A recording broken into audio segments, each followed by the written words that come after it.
Տրիբյունայում հարգելի հետևորդներ, Լիզիա ջան, այսօր պարզ դարձավ, որ Ադրբեջանում ցմահ դատապարտման են ենթարկվել մեր Արցախի ռազմական ղեկավարությունը,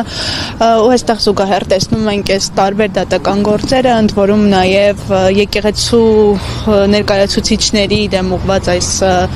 դատական պրոցեսները, նախ սա ինչի մասին է խոսում։ Մեր ամոթն է։ Մենք ազգային շատ մեծ ամոթի օրեր ենք ապրում ու մեր մեծագույն ամոթն է ու սա դաջված մնալու է մեր ճակատին միշտ, որ մենք ունեցել ենք նման օրեր։ Ուրիշ ոչ մի բան չեմ կարող ասել ես այս թեմայով։ Իրենք սինխրոնացված մեր իշխանությունները գործում են Բաքվի իշխանությունների հետ եւ թուրքական օրակարգերն են այստեղ սպասարկում ամբողջությամբ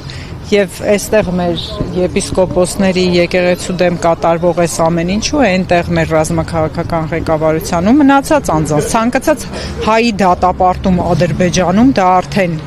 մեծ խնդիր է մեզ համար, մանավանդ եթե այդ մարդիկ եղել են մեր ազգի միջից ընտրվածները որպես ղեկավարներ, այսպես ասեմ, էլի։ Այսինքն սովորական պարզ մարդկանցից ինչ որ բանով տարբերվել են այդ մարդիկ, որ իրենց անցած ուղիով արժանացել են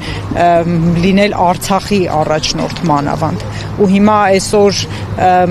Արցախը կորցնելուց հետո մի հատ էլ ստորացման օրերն ենք ապրում, ուղղակի ամոթ է մեզ համար, բոլորիս համար։ Ու այդպես ամեն անգամ ես Բագրատ Սրբազանին այստեղ տեսնելուց մեծ ամոթ եմ ապրում, որ ես հայ մարդ եմ, ով ողջ է, բայց իր առաջնորդները գտնվում են բանտում։ Երեք նաև Նիկոլ Փաշինյանը եւ Ալիևը մասնակցում էին, Իլհամ Ալիևը մասնակցում էին Այո, այդ մրցանակ էին ստանում, այո։ Արդյոք դա խաղաղություն է, այս ամեն արդյոք կոչվում է խաղաղություն։ Բագրատ Սրբազանը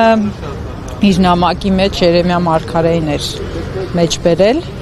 ասում էր խաղաղություն են ասում, բայց չենք տեսնում խաղաղություն չկա։ Նու այդ օրերն ենք ապրում, ինչ որ Աստվածաշնչում գրված է, այդ նույն օրերն ապրում ենք։ Ուղղակի մի հուսադրող բան կա, այնտեղ ասում է, որ լավ է լինելու ու լավ է լինում դրանից հետո հուսով եմ, որ կգա մեր ժողովրդի այդ արթնության օրերը կունենանք վերջապես, բայց դա բուժվելուց հետո պիտի լինի, այսպես մի անգամից արթնություն չի լինելու, պիտի մեծ բուժման ընթացք անցնի մեր ժողովուրդը ու արդեն կարողանա կառուցել այն պետությունը, որին իրոք հայ ազգը արժանի է։ Այսքան։ Հաստատության նախարարը նաև կրկին անդրադառնալով քաղբանտարկյալների թեմային ասում է, որ Հայաստանում քաղբանտարկյալներ չկան, մարդիկ են, ովքեր մեղադրվում են հանցագործության մեջ։ Այդ դեպքում Բագրատ Սրբազանը, դուք եւ մյուսները, ովքեր հիմա անցնում են այս ամենի միջով, ովքեր են։ Բնականաբար, տեսեք, իրենք ստախոս իշխանություն են, սուտը գալիս է հենց Նիկոլ Փաշինյանից ու այսպես տարածվում է, ընդ որում իրենք կարողանում են այդ ստերը տարածել նաև մեր պարզ ժողովրդի մեջ եւ իրենց քարոզչական այդ ալիքներով այնպես տարածել, որ նույնիսկ ինչ որ մարդիկ են հավատում դրան, այստեղ այլ կարծիք լինել չի կարող, այս մարդիկ քաղբանտարկյալներ են։ Բագրատ Սրբազանը եւ մեր մյուս եպիսկոպոսները, նաև քաղաքացիական անձինք, բնականաբար քաղբանտարկյալներ են, ասենք դուք հավատում եք, որ Բագրատ Սրբազանը ահաբեկչություն է կազմակերպել։ Իրենց գլխավոր թեզը, որ Բագրատ Սրբազանը ուզում էր քաղաքացիական անձանց գնդակահարել, տեսակ, որ սուտ էր, այսինքն լրիվ ուրիշ խոսակցություն էր եղել այդտեղ, կամ որևէ դեպքում ինչ-որ մեկի պայուսակի մեջ, եթե նույնիսկ նման դեպք եղած լիներ, որ ինչ-որ մեկը թմրանյութ ա գցել, կտանեին այսքան կպահեին բանտում, բնականաբար ոչ, եթե նույնիսկ այդ դեպքը եղած լիներ։ Այսինքն այդ մարդը թմրանյութ տարածող չի, հա, մեկ անգամյա, եթե նույնիսկ ենթադրենք, որ եղել է, մեկ անգամյա ինչ-որ ակտ է եղել, հա, դա, ու դուք որպես թմրանյութ տարածողի տանում եք այդ մարդուն բանտում պահում, բնականաբար, սա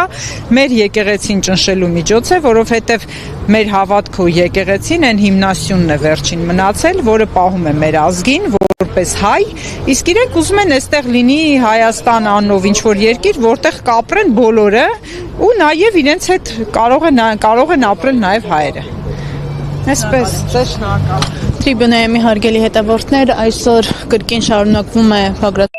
եւ իր 17 աջակցության